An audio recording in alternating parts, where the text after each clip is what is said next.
Assalamualaikum warahmatullahi wabarakatuh. Saya Salsa Nabila Putri akan mempresentasikan materi psikologi tentang kepribadian. Asal kata personality, persona dari bahasa Greek atau Yunani yang berarti topeng. Personality yaitu seperti topeng. Personality adalah kepribadian, public self atau tampilan diri, yaitu presentasi diri seseorang ke dunia luar. Definisi kepribadian. Kepribadian menurut Atkinson dan kawan-kawannya segala bentuk pola pikiran, emosi, dan perilaku yang berbeda dan merupakan karakteristik yang menentukan gaya personal individu dan mempengaruhi interaksinya dengan lingkungan. How every human being is, like all other human beings, like some other human beings, like no other human being. Watak dan pribadi seseorang dalam manifestasi sehari-hari tidak selalu menggambarkan diri apa adanya. Manusia itu unik dan kompleks. Unik yang dimaksudnya adalah terdapat perbedaan individual antar manusia dan dengan makhluk-makhluk yang lain. Kompleks yang berarti melibatkan berbagai aspek yaitu kognitif, afektif, psikomotor, dan sosial yang saling berinteraksi dan bersifat dinamis. Faktor-faktor penentu kepribadian yaitu ada keturunan, lingkungan, dan situasi. Karakteristik kepribadian yaitu kepribadian menggambarkan perbedaan individu. Sikap manusia dapat dianggap sebagai suatu kepribadian yang berbeda jika sifat tersebut menyebabkan berperilaku berbeda dengan orang lain. Kepribadian menunjukkan konsistensi dan berlangsung lama.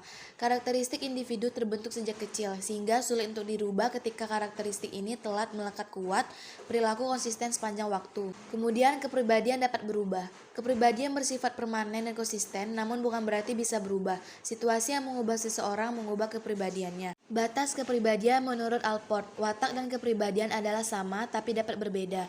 Watak digunakan untuk memberi penilaian tentang perangai dan perbuatan manusia berdasarkan norma-norma masyarakat. Kepribadian lebih cenderung memberikan gambaran apa adanya. Kepribadian merupakan organisasi yang dinamis yang ada pada individu di mana terdapat beberapa sistem psikofisikal yang menentukan perilaku dan berpikir individu. Batas kepribadian menurut Allport dapat diterangkan sebagai berikut. Organisasi dinamis yaitu keyakinan terdiri dari perilaku dan pikiran yang diterima individu sebagai pola yang berkaitan untuk mencapai tujuan. Psikofisik yaitu kepribadian merupakan kerja tubuh dan jiwa, keduanya tidak dapat dipisahkan dan saling mempengaruhi. Menentukan determin. Kepribadian memainkan peranan aktif dalam tingkah laku individu. Karakteristik dapat berperilaku dan berpikir. Setiap individu memiliki pola berperilaku dan berpikir yang khas sebagai karakteristiknya dalam menghadapi lingkungan, sehingga kepribadian juga memiliki fungsi adaptasi. Jadi, kesimpulannya bahwa kepribadian memiliki keunikan atau kekhasan yang berbeda antara individu satu dengan yang lain. Individu memiliki style atau gaya untuk berpikir dan berperilaku yang konsisten dalam menghadapi lingkungan yang berbeda-beda. Kepribadian memiliki fungsi adaptasi yaitu menyesuaikan diri dengan lingkungan hidupnya. Kepribadian dan temperamen. Kepribadian adalah pola-pola perilaku yang dimiliki subjek diperoleh dari faktor pembawaan dan lingkungan. Lebih dinamis dan dapat diubah melalui fungsi insentif. Sedangkan temperamen adalah gejala karakteristik dari pola sifat emosi individu termasuk mudah tidaknya kena rangsang, kekuatan serta kecepatan bereaksi, intensitas suasana hati. Gejala terutama berasal dari keturunan. Nah, temperamen ini diperoleh dari pembawaan dan merupakan disposisi yang sangat erat hubungannya dengan faktor biologis atau psikologis atau keturunan. Sifat-sifat kepribadian yang tidak banyak berubah karena insentif atau hal-hal lain yang lebih kompleks. Tipe kepribadian, yaitu ada ekstrovert. Ekstrovert adalah bersifat mudah terbuka, tertarik atau senang bergaul dengan individu lain. Responnya bersifat realistis, dapat bertingkah laku sesuai tuntutan lingkungannya. Segalanya ditanggapi secara objektif. Dan ada introvert. Introvert adalah segalanya ditangkap sesuai dengan keadaan dirinya.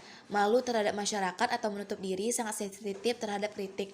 Dalam menghadapi masalah dianalisa dengan kacamata sendiri, jadi sifatnya subjektif. Dan ada ambivert. Ambivert tipe ini bersifat realistik atau objektif, tetapi kadang-kadang bersifat subjektif. Tidak dapat digolongkan ekstrovert maupun introvert. Penilaian kepribadian yang bersifat prailmiah. Pemahaman tingkah laku berdasarkan keyakinan dan kepercayaan yang muncul dari pengalaman yang dialami. Menurut Surya Brata 2002, yaitu yang pertama ada cirologi. Cirologi atau yang disebut gurat tangan, yang kedua ada astrologi yang disebut ilmu perbintangan, yang ketiga ada grafologi yang disebut ilmu tentang tulisan tangan, yang keempat ada fisiognomi atau ilmu tentang wajah, yang kelima ada frenologi atau ilmu tentang tengkorak, dan ada onikologi atau ilmu tentang kuku. Penilaian kepribadian semi ilmiah. Tipologi adalah suatu cara menggolong-golongkan sejumlah orang yang dipandang memiliki tipe yang hampir bersamaan, sedangkan asumsi adalah manusia merupakan kesatuan psikofisis atau jasmani dan rohani yang saling mempengaruhi. Jasmani atau fisik seseorang menentukan karakter atau kecenderungan tingkah laku seseorang dan sebaliknya. Tipologi konstitusi fisik terdiri dari 4 golongan. Yang pertama ada tipologi Hippocrates Galenius, yang kedua ada tipologi Kretschmer, yang ketiga ada tipologi Sigaud, dan yang keempat ada tipologi Seldon.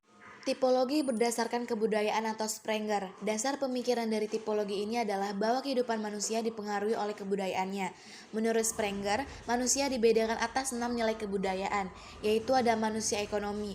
Manusia ekonomi ini memiliki sifat senang bekerja, senang mengumpulkan harta, agak kikir dan bangga dengan hartanya. Selanjutnya ada manusia politik, yang dimana memiliki ciri ingin berkuasa, tidak ingin kaya, berusaha menguasai orang lain, dan kurang mencintai kebenaran. Dan ada manusia sosial, memiliki ciri senang berkorban. Manusia pengetahuan memiliki ciri senang membaca.